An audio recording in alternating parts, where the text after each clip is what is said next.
Welcome to lecture number 2 of Automated Data Analysis using AI and Excel macros for sustainable research. Here we will continue with Excel basics and capabilities, part 2, data importing. In this lecture, we look at how to bring data into Excel. While you can always create data manually by typing values and functions into cells, you will often need to import data generated from external sources. Let's look at where these external data might come from. This could be data from data acquisition systems located in a laboratory, a factory, or the field. It could come from images that you took from a journal, a book, a magazine, or a manual. It could also come from an electronic document in your computer, for example, a PDF file, a text file, or a CSV file. It could sometimes also come from articles or websites on the internet. Another source is data collected from portable sensors. Let's start with extracting data from a PDF file. One thing to remember here is when we say extracting or bringing data into Excel, we are always talking about tabular data or data that is in a table format. We are not talking about extracting data from lines of text. Let's consider this PDF journal paper. Let's say we want to extract this table A1 on page 18 of this paper to Excel. The most intuitive and easiest method to try would be copy-paste. Let's try that and see if it works. Well, looks like instead of getting the 3 columns in that table, everything got copied into one column. That's not good for data processing. How about we use the text import option that shows up below? This seems to be even worse. It has spread the data into 12 columns now. There are times when copy-paste and text import wizard work, but in this case they both fail. Let's look at a third option. This is the data import feature. It's located in the data ribbon. Once you are here, click Get Data from File from PDF. Then select the required file. You can see all the tables identified by this tool. Select the table from your required page number. In this case, our table is in page 18. So let's select this one.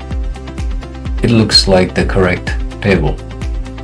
Now select Load To and select the location in which you want to input this table. Now this method has worked. You can see the 2 columns we want, but there is an additional column identified here, but that's due to the use of a superscript reference number used in the original PDF file. We can easily delete this column. Now you have successfully imported the data. Now let us try to extract tabular data from websites. Consider this Wikipedia page on semiconductors. Let's say we want to extract a table on integrated circuits from this page.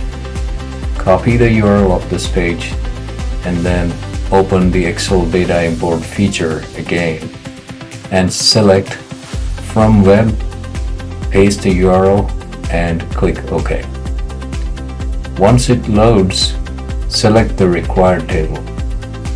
Click Load To and select the required location to import the data. Click OK. Now we have successfully imported the data from a web page. Now let's look at extracting data from images. To extract data from images, you have to make sure that the images are of good contrast and clarity. Only the required tabular data should be present in the image. Everything else should be cropped out. You can upload an image from your computer or copy and paste from the internet. Let's extract the data from an image file on the computer. This is the image file. Now let's select Data from Picture to picture from file and browse to the file location. Select Insert. Now, what you see is the image being processed in the cloud. Once it's done, you have the option to review and fix the highlighted cells or directly insert data on the selected location without reviewing. Once you click Insert, the table will be imported. Now you have successfully imported the data from an image.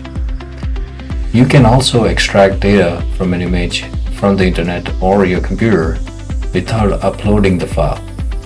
You can simply copy it on the clipboard and use the picture from clipboard. Let us try this. Let's find an image from the web, copy the image, then go to Excel. Select data from picture, picture from clipboard, and now the image is being processed in the cloud. Again, once it's done, you can insert data on a selected location. One thing to note here is, since this is a web-based feature, there could be issues with processing based on the internet connection quality and/or the Microsoft server status.